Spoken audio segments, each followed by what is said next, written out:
ওয়াল্লাহুল খালিকুল বারিউল মুসাব্বির লাহুল আসমাউল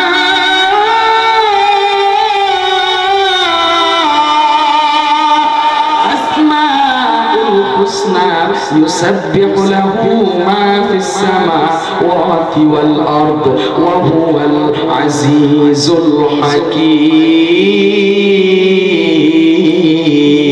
লা জিদ্দা ওয়ালা লিদ্দা ওয়ালা হাদ্দা লিমাওলা আল-আনা কামা কানা ওয়া লাম ইয়ালকা যাওয়ালা আল-আনা কামা কানা ওয়া লাম ইয়ালকা যাওয়ালা লা জাদ্দা ওয়ালা জাদ্দাদা আম্মা ওয়া খালা লা হাইহুলাল্লাহ সূরাতা লা শিবহা লিমাওলা লা হাইহুলাল্লাহ সূরাতা লা শিবহা লিমাওলা কুল হুয়াল্লাহু আহাদ আল্লাহুস সামাদ লাম ইয়ালিদ ওয়া লাম ইউলাদ ওয়া লাম ইয়াকুল লাহু কুফুয়ান আহাদ। হযরত বেলাল পরিচয় দিয়ে দিলেন আল্লাহর পরিচয়, আওয়াজ দিয়ে বলেন আল্লাহু আকবার।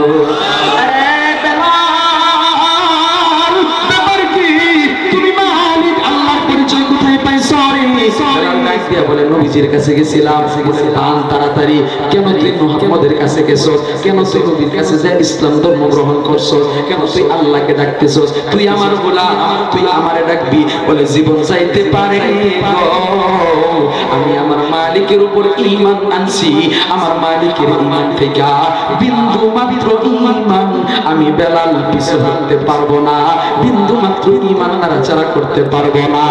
আওয়াজ দিয়া বলেন সুবহানাল্লাহ। मैं सूरत यूसुफ को नहीं गाने वाला, मैं कैसे के नानिंद में आशिक लैला, मैं आशिक मौला हूँ मेरा इश्क दीवाना, ये जुमला जहाँ जिसकी तजल्ली से उजाला। अल्लाहु अकबर ज़ोरे बोलें। अरे काफिरদের বড় বড় ডাকুত লিডারদের সাথে হযরত বেলালের ওই মালিক উমাইয়া বিন খালিদ বড় বড় কাফির লিডারদের সাথে আলোচনা করতেছে, পরামর্শ করতেছে কি করা যায়, বেলালকে কি করা যায়। বলে পরবর্তীতে যেন আমাদের অন্য অন্য গোলামরা যাইয়া মুহাম্মাদের ধর্ম গ্রহণ করতে না পারে, মুহাম্মাদের আদর্শ গ্রহণ করতে না পারে।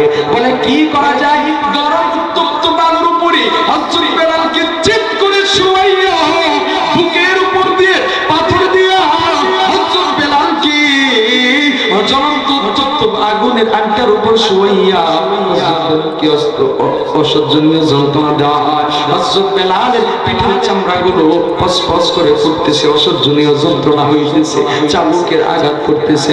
ডাক দিয়া বলে বেলাল আল্লাহর উপর থেকে ঈমান সরা।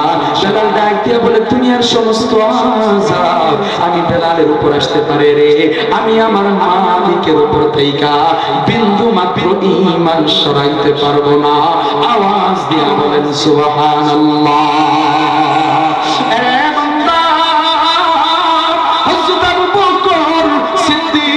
ওই রাস্তা দিয়ে যাইতেছে, ডাক দিয়া বলে বেলাল আল্লাহর নামটা আস্তে আস্তে নাও। জল বইলা চলে গেছে, আবার পৃথিবীতে রওনা দিছে। বেলালকে যাইয়া দেখে, ডাক দিয়া বলে আগে যতটুকু জোরে আল্লাহর নাম জপছে, বইলা যাওয়ার পর আরো জোরে আল্লাহর নামের পাওয়ার বাড়ছে। জোরে বলেন না, জোরে বলেন। কিরে ভাই বেলাল, তোমাকে বললাম আল্লাহর নাম আস্তে জপতে, তাহলে তোমাকে বেঈমানের গোষ্ঠীরা আযাব তোমাকে কমায়া দিত। আহারে বেলাল ডাক দিয়া বলে জিন্দেগি যাইতে পারে রে আবু বকর, তুমি জানো না আমি আমার মালিকের নাম যতই জপি ততই মজা লাগে, কাফের বেঈমানের কোনো আযাব আমি বেলালের কাছে আযাবই মনে হয় না। আওয়াজ দিয়া বলেন সুবহানাল্লাহ। এই জন্য বলি দুনিয়ার যত নাফরমান বেঈমানের দলে না, ওলামায়ে কেরাম ঈমানদারদেরকে যত জেল মামলা জুলুম অত্যাচারী করে না কেন, এক পাক্কা ঈমানদার যত বাধা দিবে তত ঈমানের পাওয়ার বাড়বে। কথা কোন ঠিক কিনা? ইয়ারে হাজি আল্লাহর রহমত। কষ্ট হইতেছে বাজান, কষ্ট লাগতেছে বাজান। আরে দুর্গাপুরের বাবাজি, আরে পদ্মানের মা গো, আরে যুবক ভাই, আরে বুদ্ধ বাবাজি একটু জ্ঞান করিয়া আমার দিকে লক্ষ্য করো, অন্তর চক্ষু দুইটাকে নরম বানায় দাও, পাথরের মতো মনটাকে নরম বানায় দাও। যদি দুই ফোঁটা চোখের পানি চক্ষু দিয়া বাহির করতে পারো, আমার মালিক তোমাকে এই চোখের পানির উসিলায় কিয়ামতের ময়দানে এই পানিটাকে আমার মালিক দুনিয়াতে মিশতে দিবে না। কিয়ামতের ময়দানে যখন জাহান্নাম আগে আসবে, ওই জাহান্নামের গায়ের মধ্যে তোমার এই চোখের পানি ছিটিয়ে দিতে দেওয়ার সাথে সাথেই জাহান্নাম, এক একটা জাহান্নামের শিকলের মধ্যে 70,000 করে ফেরেশতা ধরা থাকবে। এরপরও জাহান্নাম আগে আসবে খাওয়ার জন্য। আমার মালিক ডাক দিয়া বলবে, যাও যাও, এই পেয়ালা থেকে পানিটা জাহান্নামের গায়ের মধ্যে ছিটিয়ে দাও। ছিটিয়ে দেওয়ার সাথে সাথে জাহান্নাম উল্টো পথে দৌড়ানো শুরু করবে। আমার মালিক ডাক দিয়া বলবে, জানোনি এই পানিটা কিসের পানি? এই পানিটা দুনিয়ার কোনো পানি না, আবে জমজমের পানি না, আবে হায়াতের পানি না, ওই পানিটা হাউজে কাউসারের পানি না। ওগো আল্লাহ, এইটা কিসের পানি? এমন পাওয়ার এই পানির ছিটিয়ে দেওয়ার সাথে সাথে জাহান্নাম বাইকা উল্টা পথে দৌড় দিছে। আমার মালিক ডাক দিয়া বলে, এই পানিটা ওই পানি দুনিয়ার মধ্যে দুর্গাপুরে একটা সুলো হুজুর, আমি আল্লাহর দিনের আলেম ছিল, ওয়াজ করতে গেছিল, আমি দিনের কথা বলছিল, জান্নাত জাহান্নামের কথা বলছিল, আমি আল্লাহর কথা বলছিল, আমার রাসূলের কথা বলছিল। এখানে দিনের কথা বলার পর ওই বান্দা বান্দিগুলো দুই ফোঁটা চোখের পানি ছেড়ে কাঁদছিল। ওই বান্দা বান্দির পানি আমি আল্লাহ দুনিয়ার মধ্যে মিশতে দেই নাই, আমি আল্লাহ আমার পুত্র দিয়া রেখা দিছি রে। আজকে জাহান্নাম বাইগা যাওয়ার কারণ আমার ওই মামা বান্দা বান্দির চোখের পানি। আওয়াজ দিয়ে বলেন সুবহানাল্লাহ। আরে পর্দানের মা, এই যুবক ভাই, বৃদ্ধ বাজিও না মাত্র না, কুন্দল করো জানি না রে বাজান, যে যেই দলই করো না কেন, দিন শেষে কিন্তু এক আল্লাহর গোলাম, এক নবীর উম্মত আমরা। কথা কোন ঠিক কিনা? আরে কবরের মধ্যে কোন দলের কথা চলবে না, কোন পীরের কথা চলবে না, কোন বাবার কথা চলবে না। আরে বাবার পীরের মুরিদ এমন মুরিদ, বন্ড মুরিদ, অন্ধকারে বাতি নিভাইয়া, মাথার মধ্যে চুলের জ্বর, গায়ের মধ্যে সাওয়ার শট, হাতের মধ্যে গামছার পর, নারী পুরুষ একসাথে হইয়া আমার নিজ চোখে দেখা বাতি নিভাইয়া দিছে। ঘরের ভিতরে একলগে হইয়া জিকির করে হুকুর হুকুর। কথা কোন ঠিক কিনা? হুকুর হুকুর জিকির করে গেছে, আমি এডি বাইনা করছি। আবার রাগ হইতেছে না?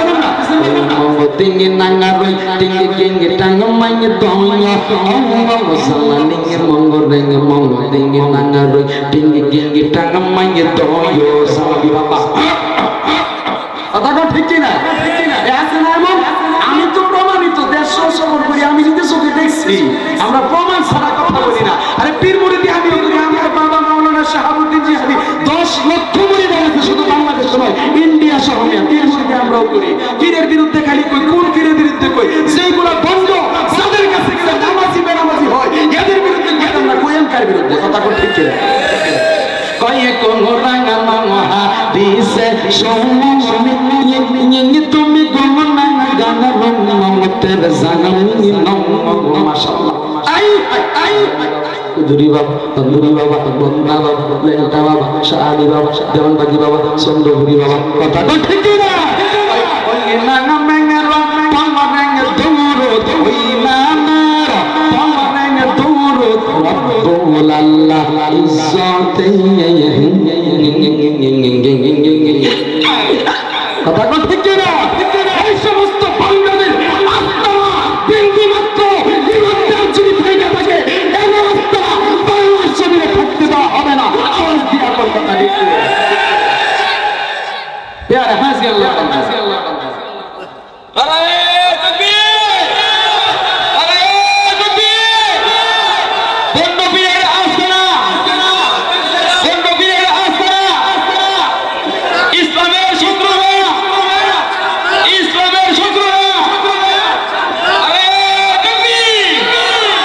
আলহামদুলিল্লাহ, আপনারা সবাই ইসলামের এক একত্ববাদের পক্ষে আছেন তো ইনশাআল্লাহ? সবাই লিল্লাহি তাকবীর। একটা ভাব আসছে না শরীরে, বুঝলেন না? আমরা আবার বক্তারা ভাবসারা কইছি না, ভাবসারা চলে শ্রোতাগর হালত বুঝে পরে আমার গলা দিয়ে রাও বাইরে হয়। কথা কোন ঠিক কিনা? আর বক্তার কন্ডিশন বুঝেও শ্রোতারা বসে। কথা কোন ঠিক কিনা? এই সব কিছু সমন্বয় কইরাই আমল ঈমানের পথে আগায় যেতে হবে। আওয়াজ দিয়া কোন ঠিক কিনা? এই জন্য বলি রে যুবক ভাই, পর্দানের মা চক্ষু দুইটাকে মোমের মতো নরম বানায় দাও। কিসের বেপরদা অবস্থায় চলো গো? এই বেপরদা অবস্থায় চললে আমার মালিক তোমাকে ছাড় দিবে না, ছাড় দিবে না। আরে যুবক ভাই, আরে দুর্গাপুরের বাবাজি, একটু খেয়াল করে আসো। আয়েশা যখন বলেন ভাই বেলাল তুমি আল্লাহর নামটা আস্তে জপলে কাফের ঈমানের গোষ্ঠীরা তোমাকে একটু কষ্ট কমায় দিত। বলেন না রে না, আমি যত আল্লাহর নাম যদি আমার ঈমানের পাওয়ার বাড়ে আমার তত মজা লাগে। বেঈমানের গোষ্ঠীদের আযাব আমি বেলালের কাছে কোনো আযাব মনে হয় না। আওয়াজ দিয়ে বলেন সুবহানাল্লাহ। আল্লাহর রাসূলের কাছে গেলেন, ইয়া রাসূলুল্লাহ, ইয়া হাবিবাল্লাহ, বেলালকে দেখে আসলাম কাফের বেঈমানের গোষ্ঠীরা থেকে ইসলাম ধর্ম গ্রহণ করার জন্য অসহ্যনীয় আযাব দিতেছে, যন্ত্রণা দিতেছে, সহ্য করা যায় না। আমি আবু বকর সিদ্দিক আর সহ্য করতে পারলাম না। নবী ডাক দিয়া বলে এখন তুমি কি করতে চাও?